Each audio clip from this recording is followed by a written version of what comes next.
Here's the science behind dopamine and love. If you've ever been obsessed with the wrong person and thought, what is wrong with me? This one's for you. People talk about dopamine like it's the love hormone, and it's not. If you don't understand what it actually does, you'll confuse the dopamine loop for soulmate chemistry, and you'll call a nervous system meltdown a love story. Today, I'm breaking down the real science of dopamine and love. Dopamine is about pay attention, let's go after that again. So the people who make you overthink, obsess, and stalk your phone, they're not necessarily the better partners, they're just better at triggering your seeking system. Let's decode that. Dopamine is not the love hormone. When we talk about attraction and love, there are lots of chemicals involved. Oxytocin, serotonin, opioids, adrenaline, hormones like estrogen and testosterone.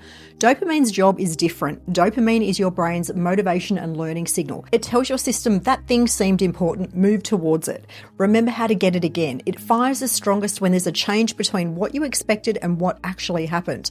That's called a reward prediction error.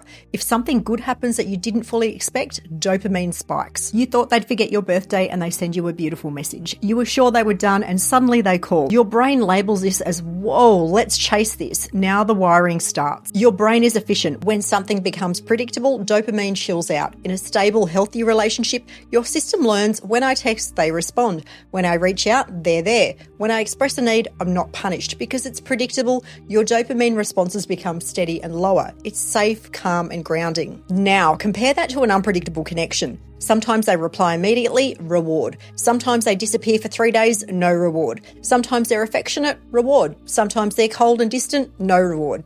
That pattern, reward, no reward, that keeps your dopamine system activated because your brain is constantly asking, is today the day? Will I get the hit or not? This is the same principle behind slot machines. Not constant wins, maybe wins. And maybe is where dopamine goes wild. So in dating, inconsistent behavior basically acts like a variable reward schedule. The message is read and no reply for hours, your anxiety builds. Then you get a hey you at midnight, jackpot. Because that little reward showed up after a gap, your dopamine signal marks it as high value. Not because they're amazing, but because it was less predictable. Over time, your nervous system starts to associate anxiety plus waiting plus random reward with intense attraction.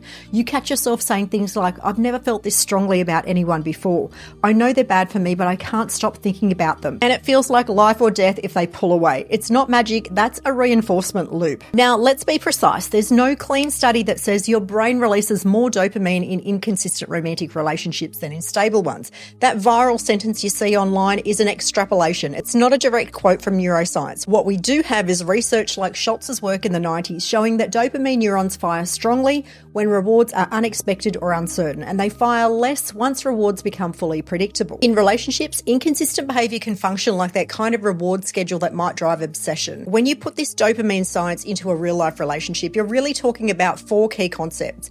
Intermittent reinforcement. That's when rewards are given unpredictably. Psychology 101. It creates the strongest, most stubborn attachment to a behaviour. You keep pulling the lever just in case. The dating version is you keep trying, texting, explaining, performing, because every now and then they throw you a crumb. Limerence, that is the obsessive, intrusive, can't eat, can't sleep level of fixation, and it thrives on uncertainty. Do they like me? Are they thinking about me? What did that message mean? Dopamine plus fantasy plus lack of clarity equals limerence. That's trauma bonding. If you grew up with love that was inconsistent, sometimes present, sometimes withdrawn, your nervous system learned that love feels like confusion and relief. So when a partner gives you affection and then pulls away, then returns it, it might actually feel familiar. And that familiarity can be misread as chemistry when it's really your old wiring getting reactivated. Eroticized abandonment. This is where rejection and anxiety get tangled up with desire.